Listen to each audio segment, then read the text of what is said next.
Tech Sounds presenta Historias para Mentes Curiosas.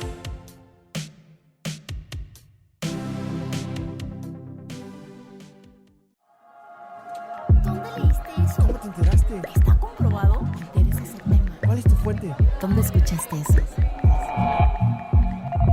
Historias para Mentes Curiosas.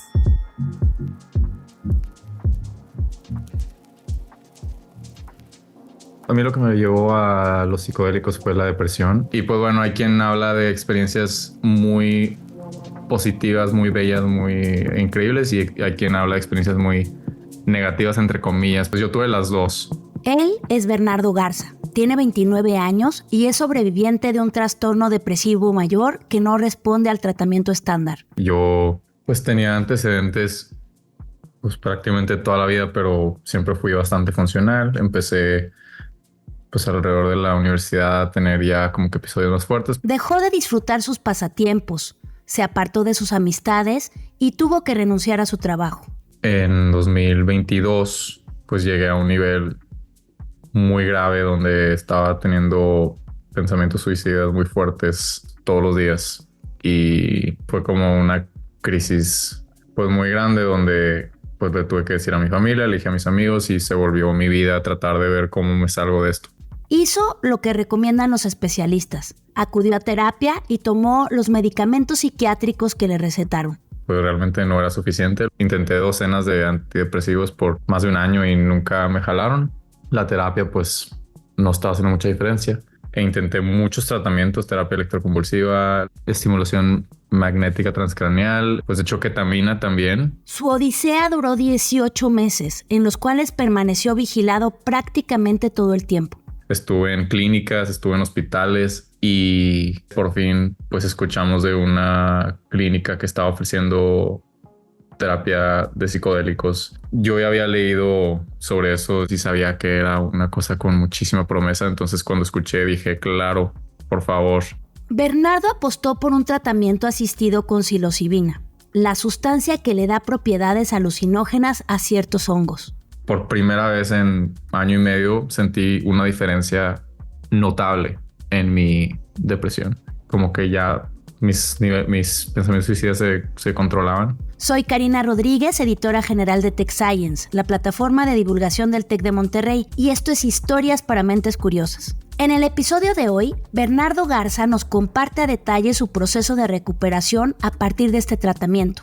Además, nos echaremos un clavado al cerebro humano para entender cómo actúa la psilocibina. Un grupo de expertos nos ayudará a dilucidar qué tanto pueden hacer los psicodélicos por nuestra salud y cuáles son los riesgos de las supuestas microdosis popularizadas por influencers, redes sociales y tiendas online. Daniel y yo nos metimos en ese peo. Cada uno compró una... frasquito, ¿no? Frasquito, como con cápsulas, ¿no? Con cápsulas, exacto. Teníamos que tomarnos eso en la mañana. En ayunas. En ayunas. Sí. Y si tenías un día muy ajetreado, te tomas dos. Antes de iniciar, quiero hacerte una aclaración importante. Si sientes demasiado estrés, cansancio, ansias y tristeza buena parte del tiempo, te recomiendo que se lo cuentes a alguien cercano y que busques el apoyo de un profesional certificado. El propósito de este episodio es informar sobre opciones terapéuticas, pero de ninguna manera proponemos la automedicación. Recuerda que tu vida e integridad son lo más importante. Habiendo dicho esto, ahora sí, comenzamos. Historias para Mentes Curiosas.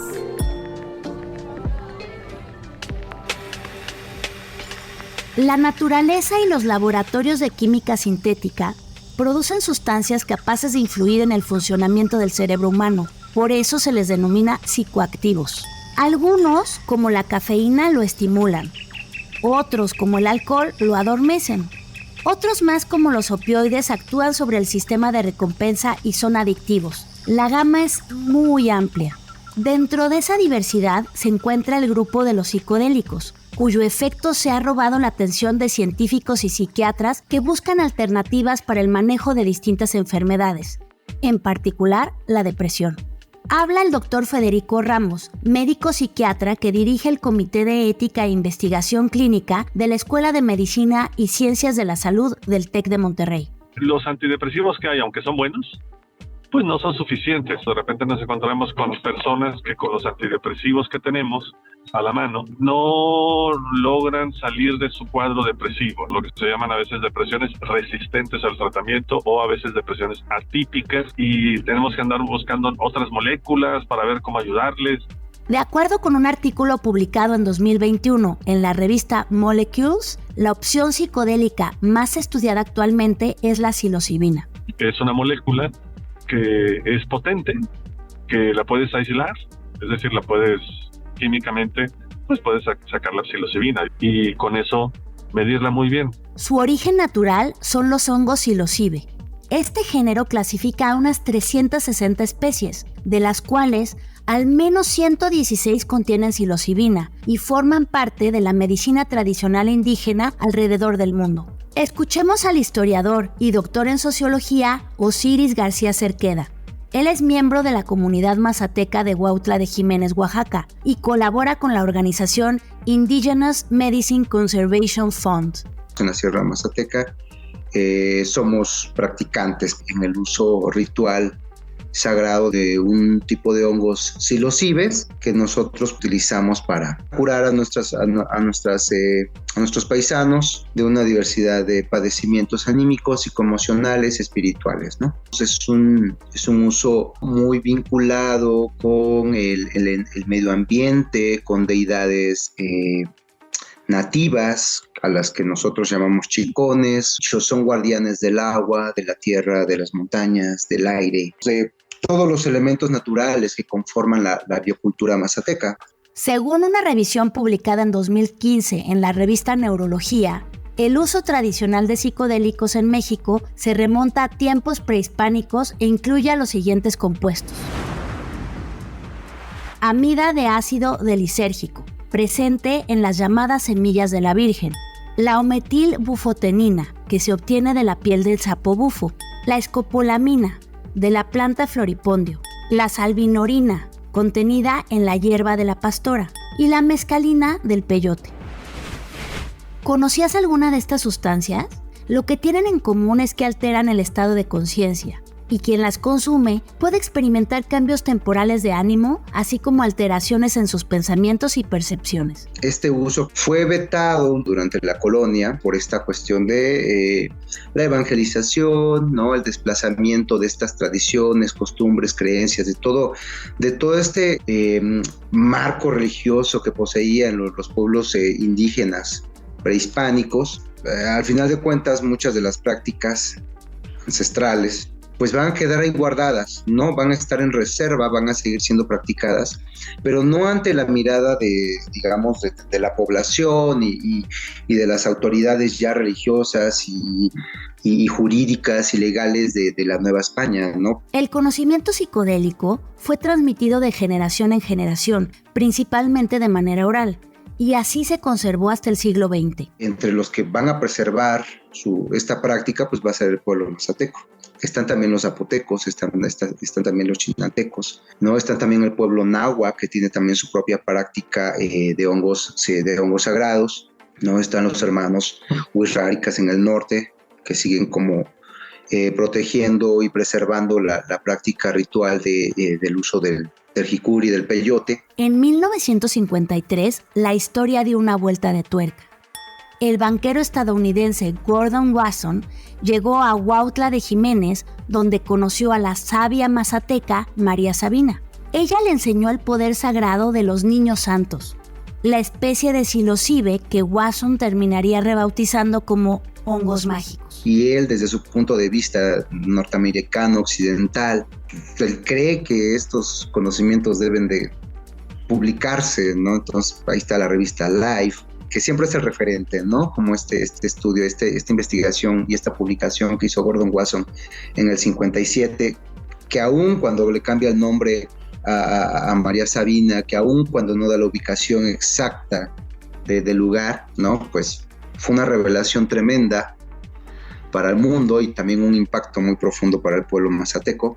María Sabina fue criminalizada y la arrestaron varias veces. Quemaron su casa y murió en penurias. la Sierra Mazateca se convirtió en un atractivo turístico y los científicos comenzaron a interesarse seriamente en las propiedades medicinales de los psicodélicos. Sin embargo, el Convenio de 1971 sobre sustancias psicotrópicas de Naciones Unidas alertaba sobre el alto riesgo que suponía su uso indebido y que resultaban una grave amenaza a la salud pública, además de que desestimaba su valor terapéutico. Eso dio pie a que los países promulgaran leyes restrictivas que frenaron las investigaciones con estas sustancias. Pero resulta que la psilocibina no es tan peligrosa como se creía, siempre y cuando se le vigile de cerca.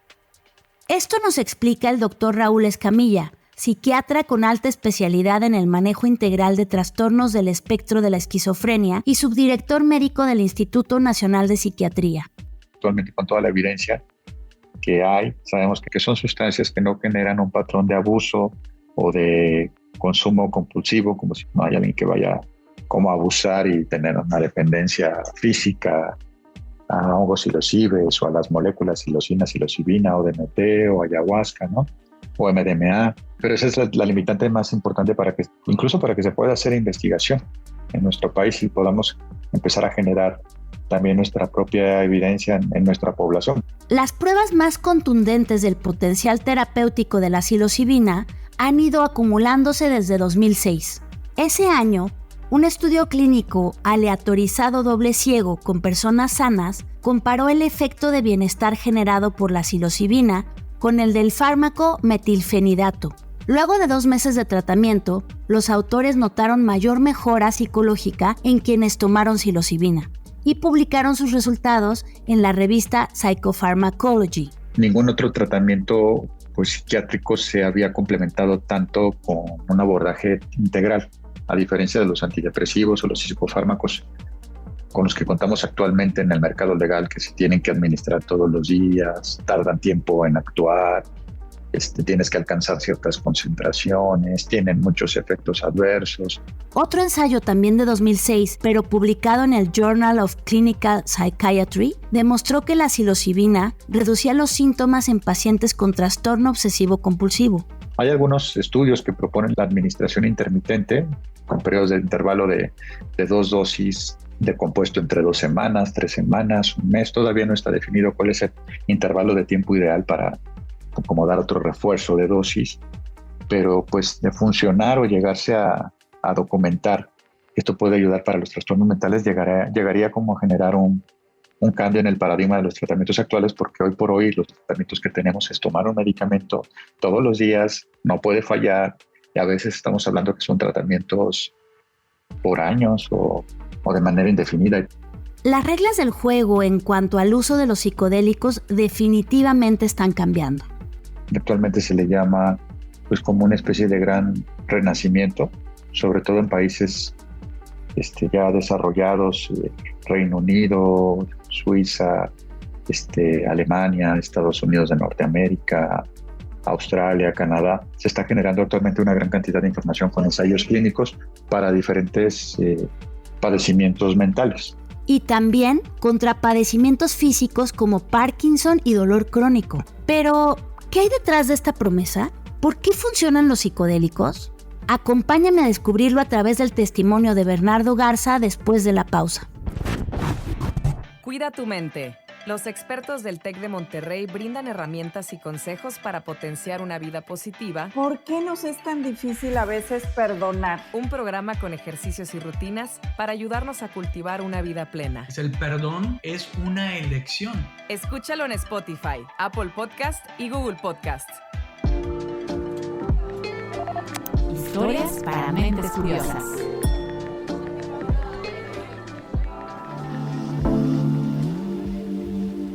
Estamos de vuelta en el podcast de Tech Science, Historias para Mentes Curiosas.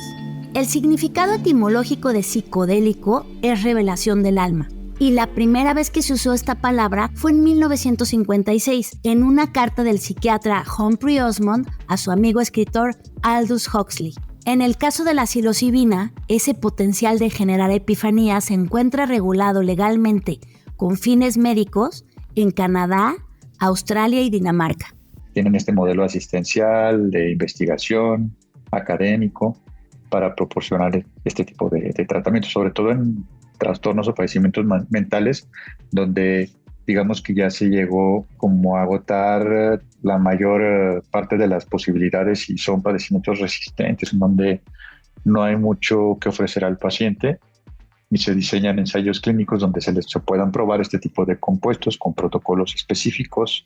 A nivel local, los estados de Oregon y Colorado también cuentan con leyes que permiten el uso de la psilocibina, de forma ordenada, estandarizada y bajo supervisión. Estos compuestos no se administran así, que digas, bueno, te lo vas a tomar en tu casa, tiene que llevar todo un protocolo de acompañamiento donde se está monitoreando al paciente, porque además estamos induciendo un estado alterado, un estado expandido de conciencia donde el paciente puede tener diferentes percepciones que pueden ser equivalentes a síntomas de psicosis o síntomas de manía. Entonces tiene que tener toda la contención adecuada para garantizar la seguridad del paciente. Ya hay clínicas para la administración, donde no necesariamente tiene que ser toda una infraestructura de tipo hospital. Luego de enviar su expediente, justificar su solicitud y pasar por un proceso de selección, Bernardo Garza acudió a uno de estos sitios, el Wholeness Center de Fort Collins, en Colorado. Definitivamente hay sesiones de terapia antes y después, algunas como de preparación, porque pues es bastante crucial encontrar una intención correcta, una intención pues que ayude a centrar la experiencia. Bueno, la manera en que lo manejaban es que te daban el hongo así tal cual, como en champiñón, por así decirlo. Y tú escogías tu dosis. A mí me dijeron, pues bueno, de 1 a 4 gramos, dependiendo de qué tan conservador o aventurado le quieras dar. Yo dije, dame 4 gramos, para eso estoy aquí. Transcurrieron 20 minutos y la psilocibina surtió efecto. Empecé como que a ver así como sutiles artefactos, como si estuviera mareado o no sé. Y lo primero que empecé a sentir fue como una introspección muy fuerte. Me empecé a sentir así como bonito, como mucha paz, mucho alivio, así mucha relajación. Y empecé a tener mucha claridad sobre mis pensamientos y empecé a sentir como mucha deferencia a el universo y al mundo y como que un poco de apertura a amor propio. En ese punto, los 2 terapeutas que cuidaban de él le sugirieron aumentar la dosis. Entonces me dieron 2.5 más y ahora sí tuve una experiencia todavía más profunda. Empecé a sentir como si salía del universo. Nunca perdí contacto con el cuarto, interesantemente. O sea, yo nunca perdí conciencia de dónde estaba, pero empecé a como que sentir como empezaba a cuestionar todo lo que hace la realidad como la conocemos. Hasta el momento se ignora el mecanismo exacto de la psilocibina, pero probablemente actúe sobre los receptores 5-HT2A, que modulan las concentraciones de serotonina. Este neurotransmisor a veces se encuentra en cantidades bajas, lo cual se ha asociado con padecimientos como depresión o ansiedad. Tal vez lo que hace la psilocibina es evitar esa caída de serotonina. Genera un cambio a nivel del patrón, de cómo se estructura el pensamiento y aquellos patrones de pensamiento que pueden llegar a ser muy recurrentes, que como un paciente en una depresión mayor o con pensamientos obsesivos, cómo puede ayudar como a liberar ese tipo de tensión o reestructurar esos patrones de cómo se conectan diferentes estructuras en el cerebro y que puede ayudar a crear nuevas conexiones, nuevos patrones en cómo nos relacionamos con los demás y con nosotros mismos. Son estos patrones de personalidad que antes se pensaban que era como alguna estructura ya o patrones ya bien definidos que de manera rígida ya no se podían modificar. La vivencia es distinta en cada persona. Por ejemplo, durante su primera sesión con psilocibina, Bernardo experimentó lo siguiente. Entré en un ataque de risa así como si me hubiera vuelto loco. Parecía, yo creo que si me hubieras visto hubieras dicho, este güey ya la perdió. Con un sentido de que todo esto es absurdo. Mucho de la alegría increíble es que yo sentía que había escapado del mundo, aunque sea por un momento. Pero su estado cambió radicalmente cuando la acción de la psilocibina empezó a disiparse. Y ahí sentí como un quiebre. Y entonces empecé a gritar gritar del dolor, del como un no, por favor. Y sentí el dolor más grande que he sentido en mi vida. Era como si me estuvieran torturando. Y así estuve gritando por como 1 hora. Finalmente, Bernardo logró tranquilizarse, conversó con los terapeutas y llegó a una conclusión. Para mí, ese duelo de tortura que sentí es lo que más me ayudó a mejorar. Yo tenía mucha experiencia reflexionando cognitivamente y así como que analizando de que a ver, pues cómo puedo pensar de manera más positiva. O sea, yo no vivía en mis sentimientos. Hasta la fecha batallo muchísimo para conectarme con mis sentimientos. Y entonces creo que lo que me permitió ese duelo fue soltar. Según los especialistas, ahí está la clave de la experiencia psicodélica como alternativa. El paciente se vuelve más propenso o más proclive a trabajar en una terapia y poder abordar aspectos importantes de su vida que lo han conducido, que lo han llevado a padecer de una depresión mayor o un trastorno de ansiedad generalizada o alguna especie de trauma, ¿no? Estudios sugieren que los beneficios de esta clase de intervenciones, a diferencia de los tratamientos con antidepresivos convencionales, pueden producirse en cuestión de días o incluso horas. Cuando termino la experiencia, me siento diferente inmediatamente, mucho más ligero, como si me hubiera quitado un backpack de 50 kilos.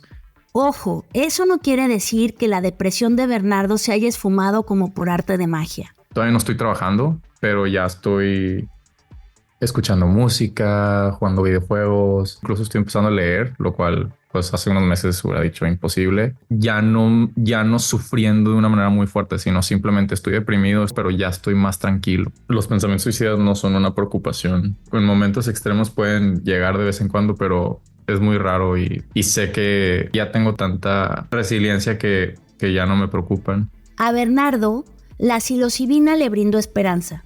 Pero como cualquier otro tratamiento médico, debe tomarse con responsabilidad y no es para todos. Que hay algunas características que los vuelven más vulnerables a tener eventos adversos o a desencadenar algún otro tipo de trastorno, como predisposición a la manía, predisposición a la psicosis, predisposición a estados disociativos, trastornos graves de personalidad, entre otros principales, y condiciones médicas, sobre todo alguna situación inestable desde el punto de vista cardiovascular o otro tipo de condición médica que pudiera predisponer a algún evento adverso. Por eso son tan relevantes los ensayos clínicos, porque ayudan a identificar y medir las excepciones, los riesgos y los beneficios de las terapias. Desafortunadamente, en nuestro país seguimos cojeando por falta de investigación. Fíjate en esta paradoja. Juntos, Estados Unidos y Canadá suman solo 22 especies de hongos psilocibe, pero concentran el 75.3% de los estudios. En cambio, México resguarda más de 50 especies y aquí no hay ensayos clínicos con psilocibina. Y es algo que no se ha aprovechado lo suficiente, que incluso podría tener las características para colocarse como potencia líder en la investigación de este tipo de tratamientos. Pero la Ley General de Salud, vigente desde 1984, continúa enlistando la psilocibina en el grupo 1, o sea, la considera una sustancia de valor terapéutico escaso o nulo y que por ser susceptible de uso indebido o abuso, constituye un problema especialmente grave para la salud pública. Yo no estoy de acuerdo en que se haya estigmatizado tanto, y me parece muy injusto el trato que se le ha dado a este tipo de compuestos. Mucha gente se está exponiendo sin un protocolo adecuado y además está el estigma. Entonces esos dos factores no están a nuestro favor. Los expertos intentan cambiar la situación con ayuda de la ciencia. Por ejemplo, Raúl Escamilla está trabajando en un protocolo con la especie Psilocybe cubensis para evaluarlo como tratamiento del trastorno depresivo mayor. Todavía no lo hemos sometido a algún comité evaluador. Estamos todavía revisando cuáles son las características que nos puedan ayudar a hacerlo más viable en una institución de salud, ¿no? Es que el efecto terapéutico lo que tenemos que garantizar es la seguridad de los sujetos o los participantes o los pacientes que vayan a estar en este ensayo clínico. Escamilla y sus colaboradores publicaron la propuesta en agosto de 2023 en el Journal of Psychoactive Drugs. y próximamente podría convertirse en el primer ensayo clínico con psilocibina en población mexicana.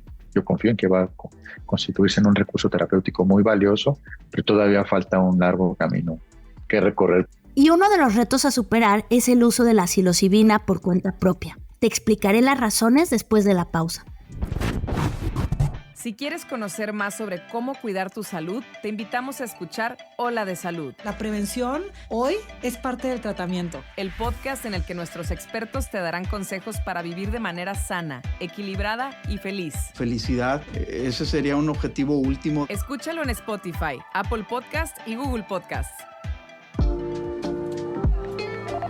Historias para mentes curiosas. Llegamos a la recta final de este episodio de Historias para Mentes Curiosas. Sin duda, los psicodélicos ofrecen una enorme esperanza terapéutica, pero no podemos dejar de hablar sobre los riesgos de consumir psicodélicos sin una correcta asesoría. Por ejemplo, el turismo psicodélico que se anuncia en redes sociales y promete experiencias reveladoras podría transformarse en una pesadilla. Una señora de aquí de Monterrey fue al proceso, entró en un brote psicótico y se tardó un año en que la sacáramos del brote psicótico con medicamentos antipsicóticos. También es fácil que quien desconoce el tema sea víctima de un fraude y acabe comprando un hongo que no es psicodélico, pero sí venenoso. Si a algo le tenemos respeto en medicina es a los hongos, porque muchos hongos son muy tóxicos para el hígado y te destruyen el hígado. Y alguien quiere venderte un hongo y te vende un hongo y no sabe exactamente qué es lo que te puede producir el hongo, te puede producir un problema muy grave. El problema de que te intoxiquen el hígado o que te generen una hepatitis química por culpa de un hongo, es que puedes acabar con una cirrosis hepática o una insuficiencia hepática grave y te mueres, porque no hay hígados disponibles para trasplante para todo el mundo. No te digo todo esto para asustarte, sino para que en serio tomes tus precauciones. Vivimos en una era donde es posible comprar cualquier cosa vía internet, incluso mercancías que pueden actuar, entre comillas, por mero efecto placebo. No hay ningún medicamento, ningún producto, suplemento en México que tenga un estándar de calidad que yo pueda recomendar. Entonces, cuando a mí la gente me pregunta eso, le digo, yo que tú no lo hacía, yo no lo haría. Sí haría lo de ir a algún laboratorio que ya tengan purificada la psilocibina y que sepan cuántos nanogramos me tienen que dar por mis kilos de peso y que haya profesionales ahí, médicos, químicos, farmacólogos, que están midiendo un poquito el efecto de la psilocibina. Eso sí lo haría. Ni siquiera las famosas microdosis que suenan inofensivas son algo confiable. No cuentas con el estándar de producción o de manufactura, porque muchas veces son productos muy artesanales. Los cosechan no sé dónde o se los mandan de no sé dónde y él los seca en su casa y supuestamente lo hace muy bien. Entonces todo es así como entre muy artesanal y muy de palabra. No hay nada bien estandarizado. ¿Qué sí puedes hacer? Lo que te mencionaba al inicio del episodio. Dile a alguien lo que sientes y consulta a un especialista en salud mental. Mantente informado sobre nuevos tratamientos en fuentes legítimas y no descartes de inmediato los fármacos seguros que hoy en día están disponibles.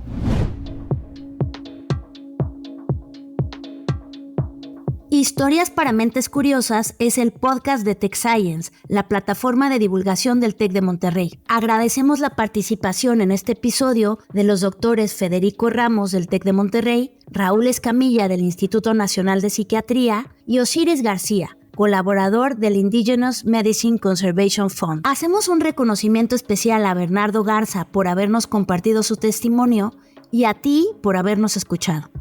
Las entrevistas y reporteo para este episodio estuvieron a cargo de Inés Gutiérrez Haber. La calificación la hizo Estefanía Cuartino. El guión es de Carmina de la Luz y una servidora realizó la edición. Orlando Oliveros se encargó de la producción y la dirección de voz. Si te gustó este episodio, califíquenos con 5 estrellas y compártelo con tus amigos y conocidos. Estoy segura de que hay muchas preguntas alrededor de este tema y es importante informarnos de fuentes confiables. Yo soy Karina Rodríguez y hasta pronto.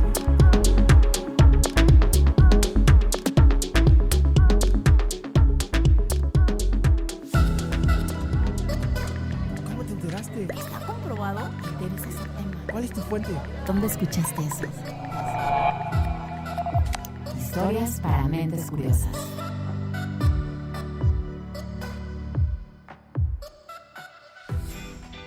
Hola, soy Pepe Escamilla y te invito a EduTrends, un podcast en inglés sobre cómo la tecnología, la innovación y las nuevas pedagogías transforman la educación del presente y del futuro. EduTrends es parte de Tech Sounds Podcast, la barra oficial del Tecnológico de Monterrey.